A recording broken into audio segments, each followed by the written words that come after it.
First of all, congratulations on the success of the film. Thank you so much, man. Thank you so much. Thanks for coming to CV office. It's my pleasure. And మిమ్మల్ని అందరూ చూస్తుంటే కొద్దిగా నర్వస్గా ఉంది, but it's okay. I think I will handle it. ఇక్కడ బిస్కెట్లు ఉన్నాయి, చాయ్ కావాలంటే అడగండి. బిస్కెట్ తినేస్తా. ఫర్ ద ఫస్ట్ క్వశ్చన్ నేను స్టార్ట్ చేయాలనుకుంటున్నాను. మీరు ఆప్టమాలజీలో చేశారన్నారు, పిహెచ్డి చేశారన్నారు, యూఎస్డబ్ల్యూ university Sydney.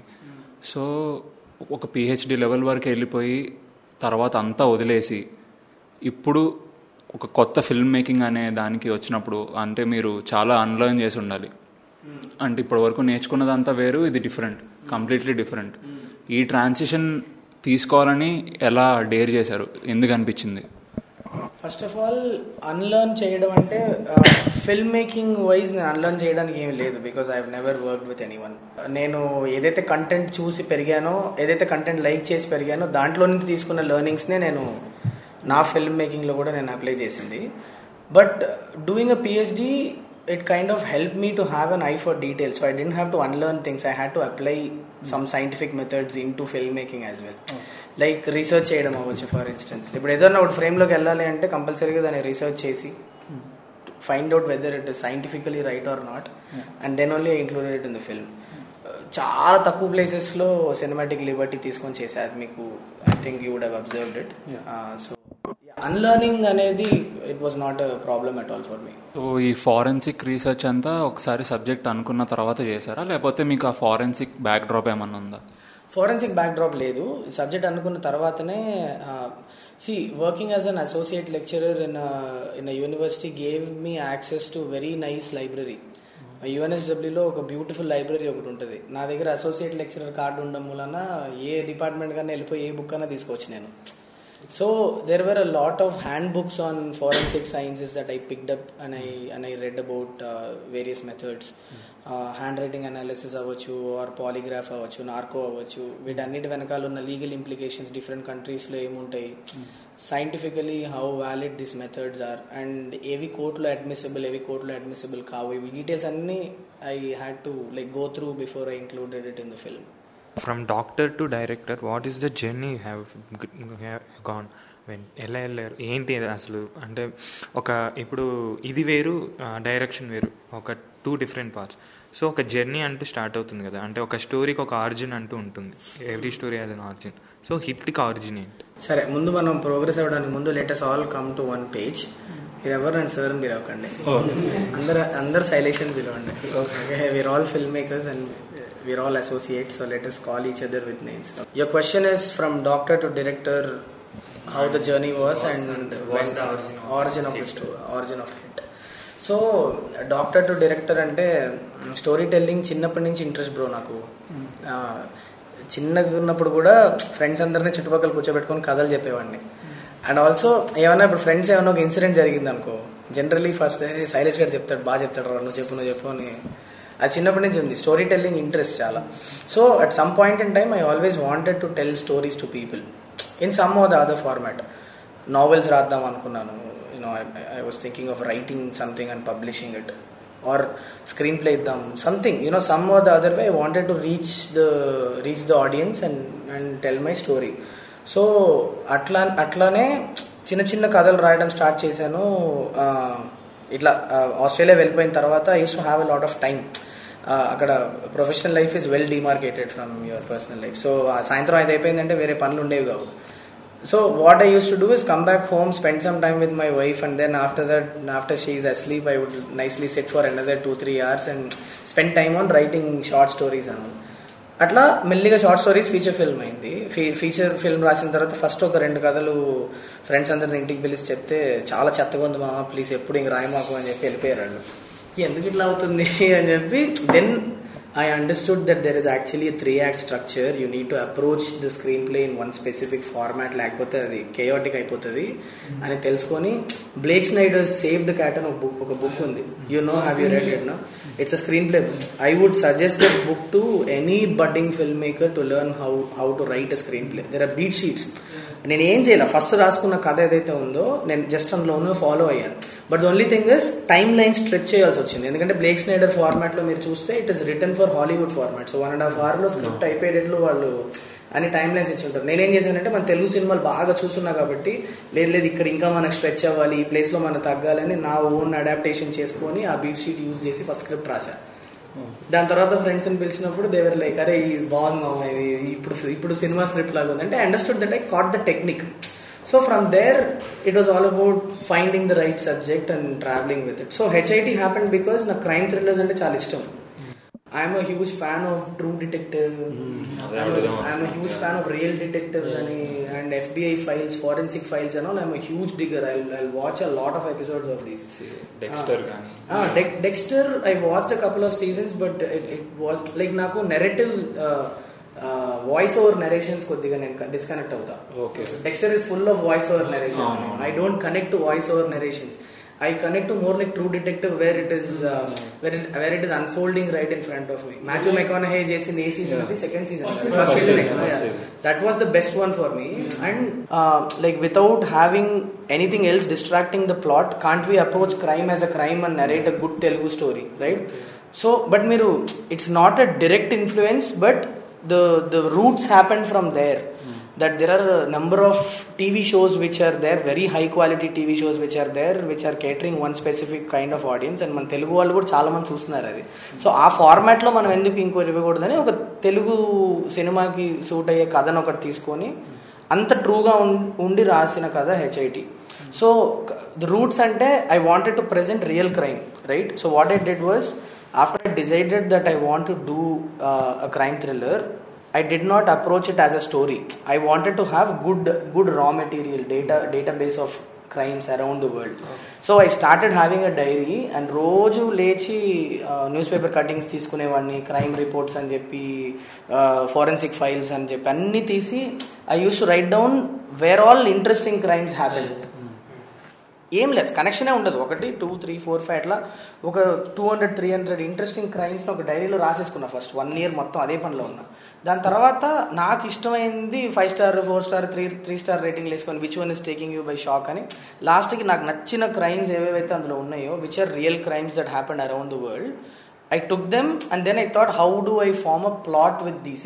If I want to create something I can pick, నా దగ్గర రా మెటీరియల్ ఉంది రియల్గా జరిగిన క్రైమ్స్, ఆ రా మెటీరియల్ తీసుకొని I incorporated each one and formed HIT. That's how it came through. Me story ఏంటంటే రాక్షసుడు మూవీ స్టోరీ గుర్తొచ్చింది. వాళ్ళు కూడా అలాగే ప్లాన్ చేసుకుని మొత్తం న్యూస్ పేపర్స్ పెట్టుకుని అంతే న్యూస్ పేపర్లు అంటే exactly. So that was how I approached it. So there's a huge I still have a huge database of crimes. So చాలా ఇంట్రెస్టింగ్ క్రైమ్స్ నేను ప్రజెంట్ చేసిన వాళ్ళు 10% నా దగ్గర ఉన్న దాంట్లో. So when you decided that you wanted to become a film maker, మీ first film thriller అవ్వాలని మీరు ఎప్పుడు ఫిక్స్ అయ్యారు? Or were there any other genres that you wanted to? ఒక స్పెసిఫిక్ జానరా చేయాలని ఫిక్స్ అవ్వలేదు బ్రో. టు బి ఆనెస్ట్, నేను దీనికంటే ముందు ఒక 2 స్టోరీస్ నాని ఇచ్చేసాను. They were science dramas, both of them were science dramas. Okay, so అవి 2 పిచ్ చేసినాక అవి ఫార్వర్డ్ వెళ్ళాలా because of multiple reasons. You know actor set అవ్వకపోవడం అవ్వచ్చు, ఆర్ బడ్జెటింగ్ ప్రాబ్లమ్స్ అవ్వచ్చు, whatever, those 2 did not go forward. And it so happened that this crime thriller found me at the right time and I wanted to do like complete justice to it. So కూర్చొని ఎట్లాంటి distractions లేకుండా స్క్రిప్ట్ని ఎంత గ్రిప్పింగ్గా రాయొచ్చు అన్న ఒకే ఒక intention తీసుకొని ఒక 1 year work చేసా స్క్రిప్ట్ మీద. చేసి నాని దగ్గరికి వచ్చి చెప్పాక he was like, no, this is the crime thriller that people will watch, you know, without getting distracted. So that's how we approached. Also, what do you think of thrillers in Telugu cinema in general? Like me favourite కానీ like? నాకు favourite అంటే అన్వేషణ. You all must agree. అన్వేషణ cinema అంత thrill చేసినట్లు. ఇంకా ఇంకొక step forward వెళ్ళి చెప్పాలంటే థ్రిల్లర్ అంటే you can even call Abhilasha as a proper approach to a thrilling. These kind of films really entertain me. Off late recent గా వచ్చిన వాటిల్లో నాకు I liked Rakshasan. I liked Rakshasan because it was true to its genre to a certain extent. The original. I watched the original first. నేను actually remake అయిన తర్వాత నేను చూడలే తెలుగులో. But I also heard that they pulled it off in very honest గానే pull off చేస్తారని విన్నా నేను. So Ratsasan is a very very nice script. Of light నేను చూసిన దాంట్లో నాకు నచ్చింది రాక్షసి. కార్తికేయ ఇష్టం నాకు. కార్తికేయ 2 కూడా వస్తుంది కదా. Karthikeya is also very very very nice. అంటే మన కల్చర్లోనే మన కల్చర్ తీసుకొని ఒక చిన్న థ్రిల్లింగ్ ఎలిమెంట్ తీసుకొచ్చారు. ఇష్టం నాకు. కార్తికేయ కూడా చాలా ఇష్టం. సార్ స్క్రిప్టింగ్ గురించి ఇప్పుడు చెప్పారు కదా, 2017లో నరేట్ చేశారన్నారు నేను చూస్తే. సో 2017 నుంచి మళ్ళీ ఇప్పుడు రిలీజ్ కానీ మధ్యలో రైటర్ టు డైరెక్టర్ వరకు మీరు అంటే ఏం చేశారండి? వన్ ఇయర్ ఫస్ట్ అసలు డైరెక్ట్ చేయను, జస్ట్ స్క్రిప్ట్ మాత్రమే అని చెప్పేసి అన్నారు కదా. HIT అయితే నేనే డైరెక్ట్ చేయాలని వచ్చా. దాని ముందు చెప్పిన 2 స్క్రిప్ట్స్ ఉన్నాయి కదా, ఆ 2 స్క్రిప్ట్స్ లో ఫస్ట్ స్క్రిప్ట్ అప్పుడు కూడా నాని ఏమి నాకు ఇంప్లాంట్ చేయాలి ఐడియా. సెకండ్ స్క్రిప్ట్ ఇంకో సైన్స్ డ్రామా స్క్రిప్ట్ ఒకటి తీసుకొని వచ్చాను. వచ్చినప్పుడు I gave M a detailed narration. First narration was about 1.5 hour I got of his time. 1 to 1.5 hour I got. Second narration నేను నాని వరంగల్లో ఉన్నప్పుడు MCA షూటింగ్ అప్పుడు వరంగల్ వెళ్ళా. I got a flight from there, got down at Hyderabad, directly went off to Warangal from Hyderabad to narrate the story to him. Appudu I got about 3 hours of time with him. When I had 3 hours I could go into like very very nitpicks loki velli chaala చిన్న details కూడా explain చేశాను. నీకు అంత time దొరికింది. That is where he felt that your detailing is so good, why don't you think of directing the film, because you know when you write something and you transfer the knowledge to someone else, అది ట్రాన్స్ఫర్లో పోతుంది. అది ట్రాన్స్ఫర్లో data loss ఉంటుంది. అది నువ్వు ఎంతవరకు తీసుకురాగలుగుతా, other person ఎంతవరకు justice చేయగలుగుతారన్న guarantee ఉంటుంది. ఇంత మంచి కథ ఉంది కదా, నువ్వే డైరెక్ట్ చేయొచ్చు కదా, నాకు చిన్న ఐడియా ఇట్లా లోపల వేసాడు అనమాట. అది వినగానే నాకు ఏంది నాకు డైరెక్షన్ ఛాన్స్ ఇవ్వడం ఏంటి, ఇక్కడ ఇంతమంది able people are like you know trying to get, but it hit me. నాకు ఒక చిన్న ట్విస్ట్ తగిలింది లోపల. వెంటనే ఇమీడియట్గా అట్లా మూసేసి సైలెంట్గా బయటికి వెళ్ళిపోయి మాట్లాడకుండా వెళ్ళి నాకు ఫోన్ చేసి చెప్పాను, నాకు ఒక 2 days టైం ఇవ్వండి, నేను ఆలోచించుకొని చెప్తాను. ఎంత బల్బు చూడండి, మామూలు బల్బు కాదు కదా ఇది, ఒక 2 days టైం ఇవ్వండి, ఆలోచించుకొని చెప్తాను అన్న. Okay Shailesh, no problem take అంటే హీ ఆల్సో అండర్స్టూడ్. ఒక లూక్రేటివ్ కెరియర్ని నేను వదిలేసి అక్కడి నుంచి నేను సినిమా చేయడానికి రావాలంటే my wife lives there, I have to leave her for about 1 year to come here and make this film. It's not an easy decision to take. So he also understood that. అది అర్థం చేసుకొని ఒక 2 days time, ఎంత time అన్నా తీసుకో, but consider అని చెప్పి మా డాడీతో కూడా మాట్లాడారు, నాని పిలిచి let him take a decision అని చెప్పి. He was very kind. Uncle ఎంసీఏకి నాని గారితో చేశాను. అంటే దిల్ రాజు గారు ఆఫీస్ హెడ్ మా డాడీ. దిల్ రాజు గారు ఆఫీస్లో హెడ్ పనిచేస్తారు అనమాట. ఆఫీస్ మొత్తం మేనేజింగ్ చేసేది మా డాడీయే. అప్పుడు MCA మూవీకి అక్కడ మొత్తం లొకేషన్స్ అన్ని హ్యాండిల్ చేయడం అవన్నీ అప్పచెప్పారు అనమాట. ఆయన అక్కడ ఉంటే నేను ఫోన్ చేసి నాకు నాని ఏ రూమ్లో ఉన్నాడు, ఆ రూమ్ పక్కన ఒక రూమ్ నాకని చెప్తాను. ఎందుకంటే ఏమైంది అంటే కథ చెప్పడానికి వస్తున్నారు. అప్పుడే ఫస్ట్ టైం మా డాడీకి యాక్చువల్లీ నేను ఇవన్నీ చేస్తానని తెలిసేది. అడిగితే ఫస్ట్ అయితే అసలు కాళ్ళీర కొడతాను, ఇండియా వైపు వచ్చావంటే అన్నారు. అక్కడి నుంచి నేను కట్ చేస్తాను. ఆయన తెలియకుండానే ట్రావెలింగ్ అంతా జరిగింది. ఎందుకు వస్తున్నాడు వీడు, 3 నెలలకి 2 నెలలకి ఒకసారి వచ్చేస్తున్నాడు, ఇంతకు ముందంతా సంవత్సరం అయినా వచ్చేవాడు కాదు అని డౌట్ పడ్డారు. కానీ తర్వాత ఆయన మెల్లిగా అర్థమైంది మ్యాటర్. అంటే క్రియేటివ్ ఫీల్డ్ కానీ లేకపోతే ఇలాంటి ఫీల్డ్స్లో తీసుకోవాలంటే ఫ్యామిలీ సపోర్ట్ చాలా ఉండాలి. అంటే ఒక ఐడియా రావాలన్నా మైండ్ ఎంత ఫ్రీగా ఉంటే అంత మంచి ఐడియాస్ వస్తాయి. వెనకాల ఫ్యామిలీ సపోర్ట్ లేకపోతే మాత్రం ఎప్పుడు ఆ థాట్ రన్ అవుతూ ఉంటుంది. సో ఆ ఆస్పెక్ట్లో మీకు ఎవరు సపోర్ట్ చేశారు ఎక్కువ? అందరికంటే ఎక్కువ సపోర్ట్ అంటే it was done by Swathi is my wife and she is my better half and she did that. ఇంట్లో నుంచి అయితే మమ్మీలు ఎలా ఉంటారో తెలుసు కదా మీకు. నేను సీఎం అయిపోతాను అంటే అయిపోతావరను అంటారు ఎవరన్నా, మమ్మీలు అంతే ఉంటారు జనరల్లీ. డాడీ మాత్రం ఫస్ట్ నుంచే ఆయన అదే ఇండస్ట్రీలో ఉంటున్నారు కాబట్టి బ్లాక్. అసలు మా డాడీ మా అన్నలు ఇద్దరు, నాకంటే ఒక 7-8 ఏళ్ళు పెద్ద అన్నలు ఇద్దరు ఉన్నారు. సో నాకు లిటరల్లీ నేను ఎవరు ఏ పని చేయాలనో 3 దాటుకొని వెళ్ళాలి. ఓకే, 3 ఇట్లా నించునేవాళ్ళు 3 సింహాల్లాగా, సమస్య లేదు అని. బట్ నాకు కావాలనుకున్నా, ఐ వాంటెడ్ ఇట్. సో నా వైఫ్ సపోర్ట్ చేసింది అందరికంటే. అంటే she a working women, she very very independent. So she just said ఏమైంది, what will happen, worst case scenario కింద పడతావు, లేపుతాను వెళ్ళాలి వచ్చేసి. ఇంతకుముందు స్క్రీన్ రైటింగ్ కానీ డైరెక్షన్ అనేది ఇట్ వాస్ ఆఫ్టర్ థాట్ కదా. సో ప్రాక్టికల్గా మీకేం ప్రాబ్లమ్స్ వచ్చేసాయి while going on set or creating the world of HIT? So ప్రాక్టికల్గా ఆ కలర్ ప్యాలెట్ కానీ లేకపోతే ఆ క్రైమ్స్ సాల్వ్ చేసినప్పుడు కానీ గ్రిప్పింగ్గా చేయడానికి కానీ నేను చెప్తే it will be hard for you to believe, but I didn't have any hiccups or problems. I'll be very honest. నాకు పెద్ద challenge ఏమనిపించిందంటే people management became the biggest challenge for me. Time management became the biggest problem for me. నేను వచ్చిన ప్లేస్లో 5 నిమిషాలు late అయినా కూడా it's not acceptable. Last 10 years నుంచి అలాంటి కల్చర్లోనే ఉన్నా. లైక్ టైం అంటే టైం స్టార్ట్ అయిపోవాలి పని. అది 5 minutes లేట్ అయింది 10 minutes గ్రాంటెడ్గా తీసుకోవాలనేది ఉండదు. నేను వచ్చినప్పుడు ఫస్ట్ విషయం చెప్పింది ఏంటంటే నాకు ఇచ్చిన టార్గెట్ కంటే తక్కువ టైంలో నేను మూవీ ఫినిష్ చేయాలి. That is when I will stand as one of the ticks for me was to complete things in time.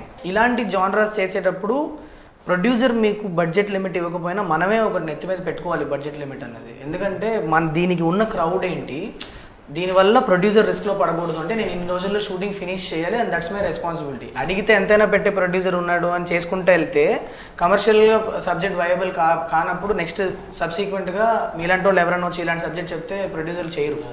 So ఆ బ్యాడ్ పాత్ నేను వేయకూడదు.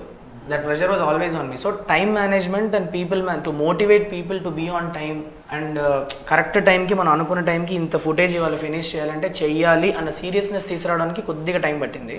ఎప్పుడైతే వీడు ఒప్పుకోడు, వీడు పిస్ ఆఫ్ అయిపోతాడు మనం టైంకి చెప్పి అన్నది సెట్లో అందరికీ లైట్స్ హ్యాండిల్ చేసే వాళ్ళ దగ్గర నుంచి నా డిఓపి వరకు అందరికీ అర్థమైపోయింది విత్ ఇన్ 2-3 days. వీడు ఫస్ట్ టైమర్ అయినా వీడు తిట్టేస్తాడు, వీడు పని స్లో డౌన్ అయితే మాత్రం వీడు పిస్ ఆఫ్ అయిపోతాడు అన్న విషయం సెట్లో అందరికీ అర్థమైపోయింది. So they synced with me. అట్లా ఆ టైప్లో సింక్ తీసుకురావడానికే నాకు ఛాలెంజ్ అనిపించింది. కానీ creatively very clear I was.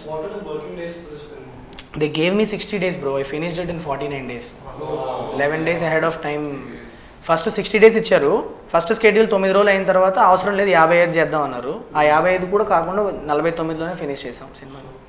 ఎందుకంటే పొద్దున్న 8ంటికి ఫస్ట్ షాట్ పడేది అట్ ఎనీ కాస్ట్. అది ఎంత డిఫికల్ట్ షూట్ అయినా ఎంతమంది జూనియర్ ఆర్టిస్టులు రావాలన్నా 8ంటికి ఫస్ట్ షాట్ పడేది. ఆ 8 నుంచి 9:30 వరకు వర్క్ జరుగుతుంది చూసారా, దాంట్లో చాలా పని లాగచ్చు. దాని తర్వాత 9:30కి బ్రేక్ఫాస్ట్ వదిలేస్తే బ్రేక్ఫాస్ట్ చేసి వచ్చి ఇంకా హయ్యర్ ఎనర్జీతో వర్క్ చేస్తారు అనమాట. స్లో డౌన్ అవ్వరు మనుషులు. సో ఓవరాల్గా రోజుకి ఒక 30% ఎక్కువ వర్క్ లాగా నేను అందరు. Every one worked 25-30% more for every day when compared to other films, because most of the films because we started at 7:30 every day. How do you treat the afternoon after the drowsing నేను అనుకున్నా bro, actually afternoon చాలా గట్టిగా పని చేస్తారు తెలుసా తిన్న తర్వాత. Work fast అవుతుంది. నేను ఫస్ట్ తిన్న తర్వాత నిద్ర వస్తుంది కదా జనాలకి అని అనుకున్నాను. కానీ ఇది ఫిజికల్ వర్క్ కదా, అటు ఇటు పరిగెత్తేది ఉంటుంది. కూర్చొని కంప్యూటర్ ముందు పని చేస్తే మన నిద్ర వస్తుంది తిన్న తర్వాత. బట్ అటు ఇటు తిరిగి కొద్దిగా గట్టిగా చేసే పనికి అది ఫరక్ పడదు అనుకుంటాం. మరి యాక్చువల్గా ఆఫ్టర్నూన్స్ త్వరగా అయ్యాయి వర్క్ నాకు. నన్నైతే బాగా తినిపించారు అబ్బా. 8 kilos 9 kilos పెరిగా ప్రొడక్షన్లో. ఏంది American classics directors Alfred Hitchcock, David Fincher, true detective vibes వచ్చాయి. అంటే మీరు ఆ సినిమాలు చూసి అట్లా థీమ్ తీసుకోపోద్దాం అనుకున్నారా, లేకపోతే ఇన్ఫ్లుయెన్స్ ఉందేమో బ్రో? మీరు చెప్పిన ప్రతి ఫిల్మ్ మేకర్ది నేను చాలా గట్టిగా చూస్తాను సినిమాలో. నేనైతే చిన్నప్పటి నుంచి నేను కమల్ హాసన్కి పెద్ద ఫ్యాన్ అబ్బా. Hey Ram cinema is my encyclopaedia. నేను ఓపెన్గా చెప్తాను, తెలిసి కూడా నేను కొన్ని ప్లేస్లో హేరామ్ని ఇన్ఫ్లుయెన్స్గా తీసుకొని చేసున్నా. మెటఫర్స్ ఇవ్వడం అయినా సరే, there are some places where we leave metaphors and Heram is a perfect example of metaphors. ప్రతి 10 నిమిషాలకి క్లాసిక్ మెటఫర్స్ ఉంటాయి సినిమాలో. So Heram was a big influence. But మీరు చెప్పినట్లు true detective could also have been an influence on me, because నాకు Matthew మెకానహేది first season నాకు పెద్ద విపరీతమైన ఫ్యాన్ నేను దానికి. కానీ దాంట్లో మళ్ళీ ఈ ఫారెన్సిక్ టెక్నిక్స్ ఇవన్నీ ఉండవు. ఎలా ఇన్ఫ్లుయెన్స్ అయి ఉంటాను అంటే మేబీ జానర్కి ట్రూగా ఉండాలి, ఆ జానరా అథెంటిసిటీ రైట్, జానరాకి నేను ట్రూగా ఉండాలి. అన్వాంటెడ్ థింగ్స్ నా స్టోరీ లోపల రాకూడదు. ఒక్క సీన్ అన్నా నా స్టోరీని ముందుకు తీసుకెళ్ళకపోతే నేను ఆ సీన్ స్టోరీలో పెట్టను. అదైతే ఖచ్చితంగా ట్రూ డిటెక్టివ్ నుంచి నేను ఇన్ఫ్లుయెన్స్ అయి ఉంటాను. ఇంకోటి అథెంటిసిటీ గురించి మాట్లాడుతుంటే సిటీ గురించి మీరు చాలా బాగా చూపించారు. అంటే పెద్ద గోల్కొండ ప్లేసెస్ మామూలుగా నేటివ్స్కే తెలియదు అనమాట, లోకల్స్.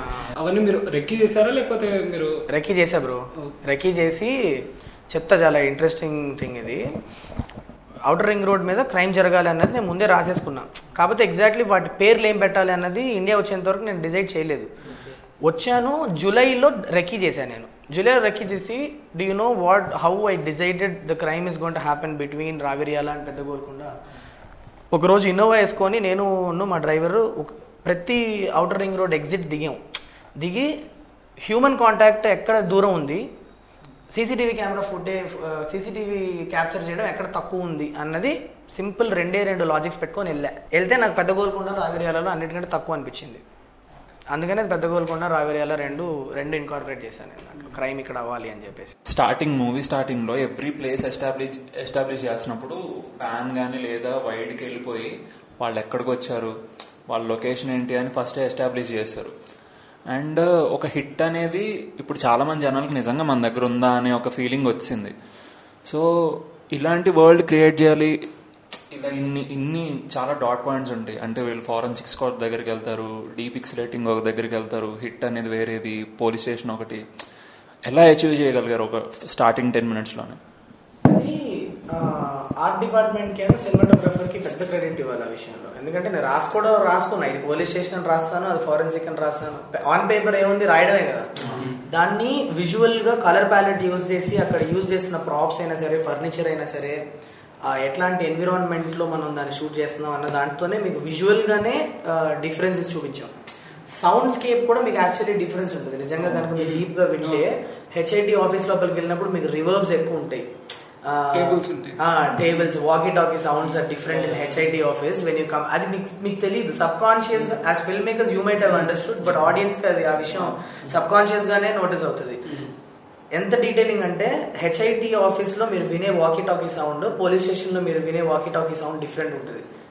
అది మీకు తెలియదు. అది మీకు అక్కడ కూర్చున్నప్పుడు ఏదో డిఫరెన్స్ అనేది మీకు రిజిస్టర్ అవుతుంది. ఇలాంటివి ఒక 6 or 7 elements will come together and create the demarcation between different places.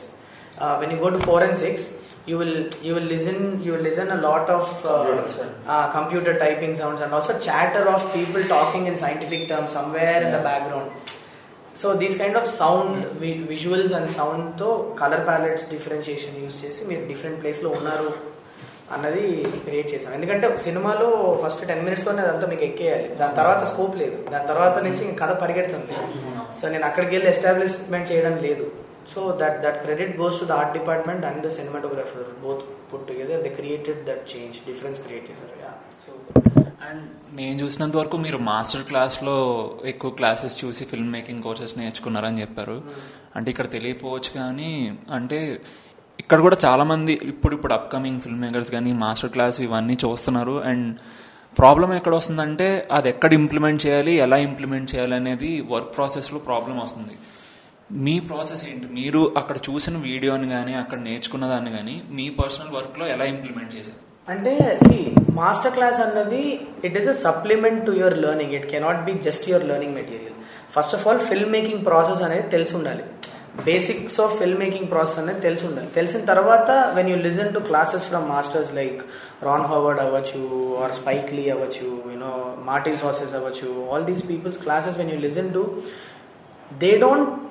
they will tell you how to make a film, but more than anything else they will explain about their workflow. వాళ్ళు ఎలా చేస్తారు. మీరు వాడతారు, ఎవరన్నా master class వాడతారా మీరు? Use it, no? So if you listen to these lectures, they talk more about their, like Ron Howard for instance, ఒక scene కి స్టేజింగ్ ఎలా చేయాలి అన్న దాని మీద 25 minutes లెక్చర్ ఇస్తాడు ఆయన. మాస్టర్ షాట్ కి స్టేజింగ్ ఎలా చేయాలి, స్టడీ క్యామ్ కి స్టేజింగ్ ఎలా చేయాలి, అదే సీన్ ని. So there are different approaches to the same scene. ఆయన అప్రోచ్ అయితే ఎలా చేస్తాడు, స్టేజింగ్ ఎలా చేస్తాడు, కెమెరా ఎలా, ఇండీ ఫిల్మ్ అప్రోచ్ ఎలా ఉండాలి, if you have access to a lot of cameras, multiple cameras తో అదే సీన్ ని ఎలా అప్రోచ్ అవ్వచ్చు అని ప్రాక్టికల్ గా చేసి చూపిస్తారు. This is extremely useful if you know basics of film making and you're trying to improve on the skill. Okay, but if you want start off basics అంటే ఇంకా అది నేను చెప్పలేను. You know, if you want be a film maker and start off from basics, you need to start from basics, as simple as that. But master class will help you if you're trying to figure out your work flow.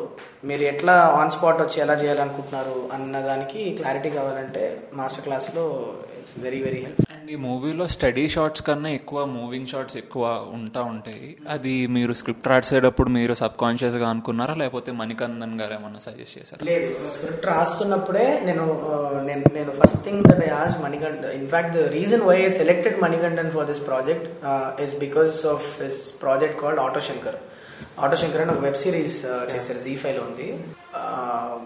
Like the visuals are so dynamic that it actually doesn't let you breathe. నేను అది చూసినాక నేను రాసుకున్న వరల్డ్కి ఇలాంటి visuals కనుక they come and join, it will create a lot of disoriented. I wanted to make you guys feel disoriented. స్టేబుల్గా ఎక్కడైనా షార్ట్ పెడితే అది అచీవ్ చేయడం అన్నది కొద్దిగా కష్టమైన విషయం అవుతుంది. So most of the shots if you see they are dynamic, they are press ins, they are press outs, they are gimbal shots, they are hand held shots. But ట్రైపాడే వాళ్ళ సినిమా మొత్తం. We didn't use a tripod anywhere. Not a single shot was used on a tripod. Except ఎక్కడైనా ఇలాంటి case boards మీద ఎడిట్లో appear అవ్వడం కావాలంటే ఇంకా దానికి తప్పక దాన్ని కింద పెట్టుకొని స్టేబుల్ షాట్ పెట్టుకున్నాం. కానీ other than that it's all dynamic. Everywhere the camera will keep moving. ఇలా చూస్తుంటారు కదా, ఇట్లా చేతులు పిసుకుంటే ఇలా చూస్తుంటే అది పర్ఫెక్ట్ మూమెంట్, అది ఆడుకోవచ్చు. If you observe Vikram very carefully in the film, when ఏంటిది నేను రాసేసానా ఏంటిది అని తెలియక కన్నా ఇంటికి జరిగిన రోడ్లు ఉన్నాయి. సో ఆమె ప్రీతి అని ఎలా తెలిసింది?